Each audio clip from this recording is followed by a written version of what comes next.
Great master लिखते हैं, मुझे तुम्हारी यह भावना पसंद आई कि तुम अपनी आध्यात्मिक प्रगति की कमी के लिए स्वयं को दोषी मानते हो। यह सफलता की ओर ले जाएगा। अधिकतर लोग पद्धति, शिक्षाओं या गुरु को दोषी ठहराते हैं। आध्यात्मिक प्रगति दीक्षा के अधिक समय पर निर्भर नहीं करती, यह एकाग्रता पर निर्भर करती है। यह दुर्लभ शिष्य ही होता है जो अपनी प्रगति की गति को लेकर कभी निराश न हो। हालांकि गुरु हमें प्रगति का विश्लेषण करने की सलाह देते हैं, लेकिन फिर भी ऐसे विचार हमारे मन में आते ही है। बाबा जी कहते हैं कि प्रभु ने हमें विवेक दिया है जिससे हम वस्तुनिष्ठ रूप से स्थिति को देख सकते हैं।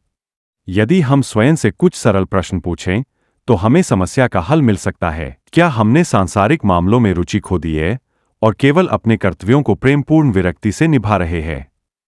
क्या हमारा अधिकांश समय और मानसिक ऊर्जा सिमरन करने, मास्टर और मार्ग के बारे में सोचने में व्यतीत हो रहा है? क्या हम ध्यान में 2.5 घंटे तक स्थिर बैठने में सफल हुए हैं और अपनी संपूर्ण चेतना को नेत्र केंद्र पर केंद्रित कर पाए हैं?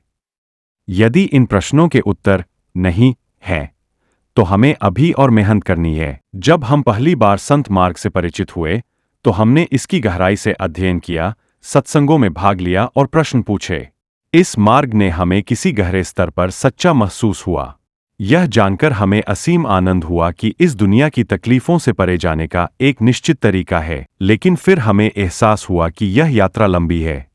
मास्टर हमें बार बार बताते हैं कि यह जीवन भर की साधना है। ग्रेट मास्टर कहते हैं कि अपनी आध्यात्मिक प्रगति की जिम्मेदारी लेना सफलता की कुंजी है।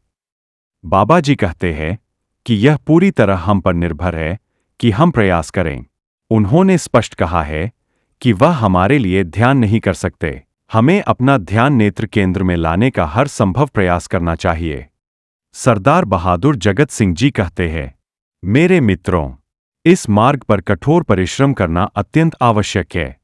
जब तक कोई अपनी संपूर्ण शक्ति से प्रयास नहीं करता, द्वार नहीं खुलेगा। सभी मास्टर हमें सफलता की ओर ले जाना चाहते हैं। वह हमारी ओर 10 कदम बढ़ाते हैं यदि हम एक कदम भी उठाए। ग्रेट मास्टर लिखते हैं, वह इस संसार में हमारी भलाई और मार्गदर्शन के लिए है।